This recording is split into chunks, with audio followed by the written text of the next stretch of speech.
এসেছেন। তিনি মাতা পার্বতীর কাছে নালিশ জানিয়েছেন। সেই নালিশের কিছু অংশ আমি আপনাদের সামনে কবিতা পাঠের মাধ্যমে শোনাচ্ছি। গণেশের গোসা, জ্যোতির্ময় দাস। রেগে আগুন গণেশ ঠাকুর বলল গিয়ে মাকে, সঙ্গী বাহন আমার কেন পুঁচকে ইঁদুর হবে? কে তোর বাহন? ছবির মতো ময়ূর পেখমধারী। এবার পুজোয় যাব না কো তোমার বাপের বাড়ি। মামারা সব জমির চেলা, ইঁদুর ধরে মারে। ময়ূর ধরলে তখন দেখি পুলিশ তাড়া করে।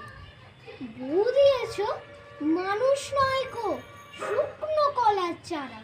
বেড়াতে যাব বউকে নিয়ে, বৃথায় চিন্তা করা।